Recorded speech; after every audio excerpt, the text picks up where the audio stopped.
আকাশ থেকে ঝরে পড়া তুষার পুরো শহরকে এক সাদা চাদরে ঢেকে দিয়েছিল। চারদিকে শুধু নিস্তব্ধতা আর হাড় কাঁপানো শীত। বাতাসের শো শো শব্দ যেন কোনো এক অজানা বিপদের সংকেত দিচ্ছিল, যেন প্রকৃতিও কোনো এক মহৎ পরীক্ষার পূর্বাভাস দিচ্ছিল। কিন্তু 10 বছরের এতিম বালক কাশিমের শরীর ঢাকার জন্য ছিল শুধু একটি ছেঁড়া পুরনো চাদর, যা শীতের তীব্রতা থেকে তাকে সামান্যতম রক্ষা করতে পারছিল না।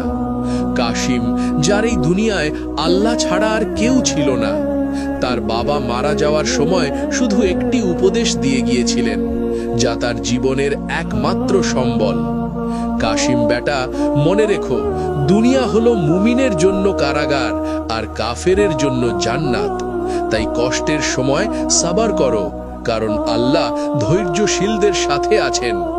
এই কথাগুলো তার হৃদয়ে এমনভাবে গেঁথে গিয়েছিল যেন তা তার অস্তিত্বের অংশ হয়ে গেছে।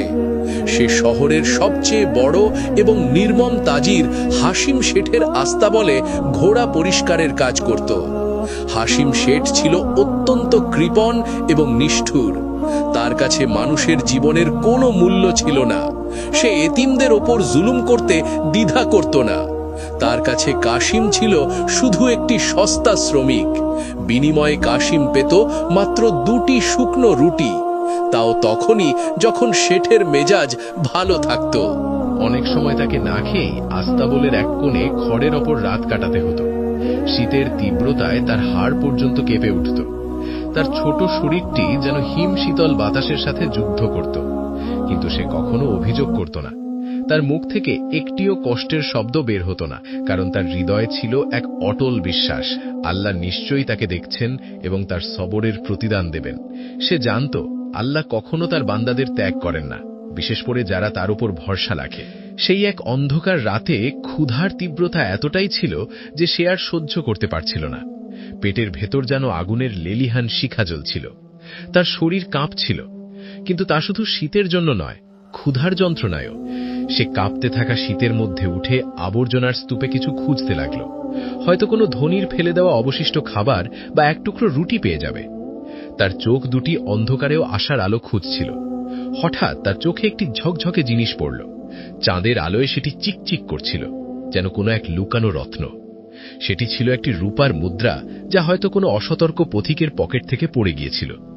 কাসিমের হৃদয় জোরে ধরফর করতে লাগল। তার চোখ বড় বড় হয়ে গেল। সেই একটি মুদ্রা দিয়ে সে পুরো 1 সপ্তাহ পেট ভরে খেতে পারত, গরম কাপড় কিনতে পারত, এমনকি নিজের জন্য একটি ছোট ঘরও ভাড়া নিতে পারত।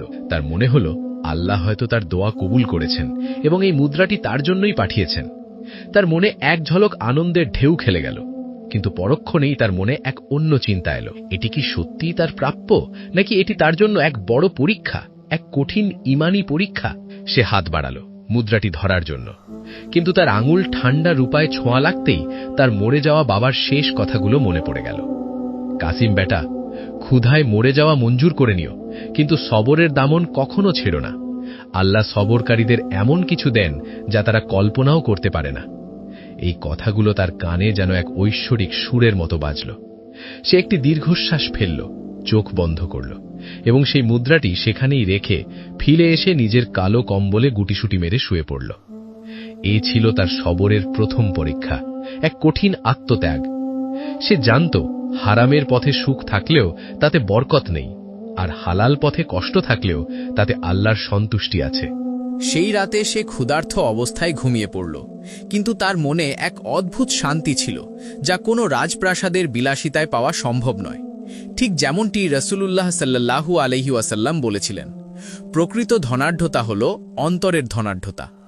তার এই সবরই ছিল তার সবচেয়ে বড় সম্পদ, যা তাকে ভবিষ্যতের জন্য প্রস্তুত করছিল। পরের দিন হাসিম শেঠের বাড়িতে এক অদ্ভুত দরবেশ এলো। তার পরনে ছিল সাধারণ পোশাক, কিন্তু তার চোখ এত উজ্জ্বল ছিল যে কেউ তাতে সরাসরি তাকাতে পারত না। তার চেহারায় ছিল এক স্বর্গীয় নূর, যেন তার প্রতিটি লোমকূপ থেকে আল্লাহর রহমত ঝরে পড়ছিল। সে সবার কাছে গিয়ে একটি প্রশ্ন করল, কেউ কি আছে যে আমাকে তার সবচেয়ে মূল্যবান জিনিসটি দিতে পারে? হাসিম শেঠ তার ধন সম্পদের অহংকারে মত্ত ছিল। সে হেসে বলল, এই ফকির, তোর সোনা চাই না রূপা?